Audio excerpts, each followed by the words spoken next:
Bigay sa akin ng mga matatanda, mga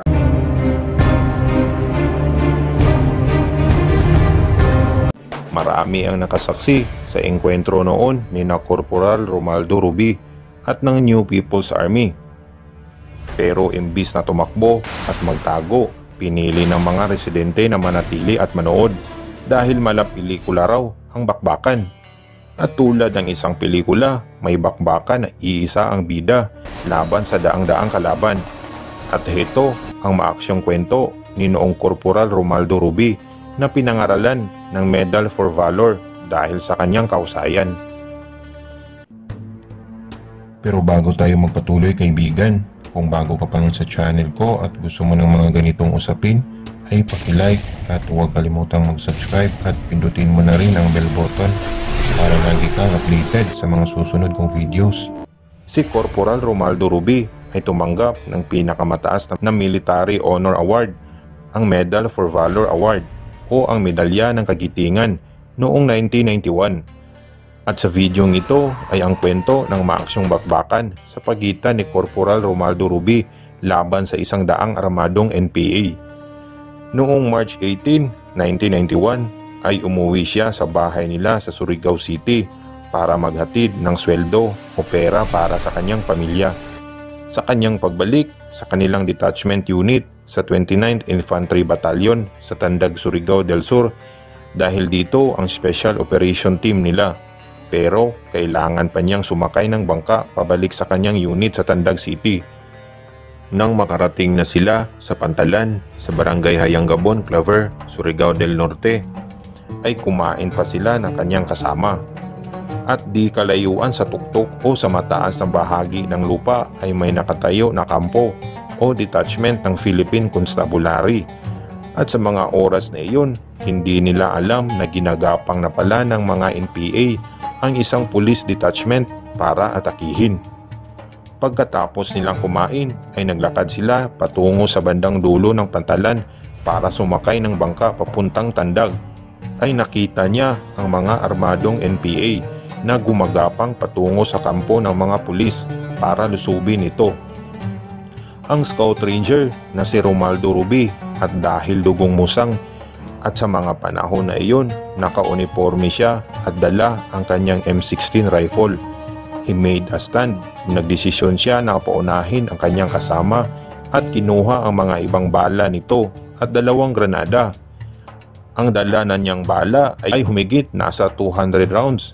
Nagpaputok siya para ang atensyon ng mga NPA ay mapunta sa kanya. Pagputok niya, ayan na, sa kanya na nag-focus ang mga NPA. Mag-isa siya sa Pantalan versus mahigit 100 na NPA na umatake sa kanya. Di naman siya pwedeng umatras dahil tubig na nga at tawag ito ng tungkulin para sa bayan. Kaya ang ginawa niya, laban kung laban kahit mag-isa lang. Umatake ang NPA, taga isang putok ni Rubi, isa ang tumba. Umatake ulit, isa na namang tumba, sabay lipat sa kabilang bangka para mag-cover. Umatake ulit ang kalaban, putok na naman, tumba kaagad. Di siya pwedeng mag-automatic para di maubos ang bala niya. Nagalit na ang commander ng NPA na si Commander Lima at doon sabay-sabay pinaulanan ng bala ang mag-isang si Romaldo Rubi. Ang may dugong musang ay hinarap ng walang takot ang mga kalaban at sa 2 oras na bakbakan at palitan ng putok ay napatay niya si Commander Lima ng armadong grupo. Nang napatay na ni Musang Rubi ang kanilang commander ay parang humina at tuluyang umatras ang natitirang NPA. At ayon sa mga nakasaksi ay may iginuhit raw na sign of the cross ang ating bida sa semento na si Romaldo Rubi, kaya raw napatay niya si Commander Lima. Dito natin makikita ang matinding paniniwala niya sa puong may kapal, kung kaya ay nakayanan pa niya mabuhay sa mga sandaling ito.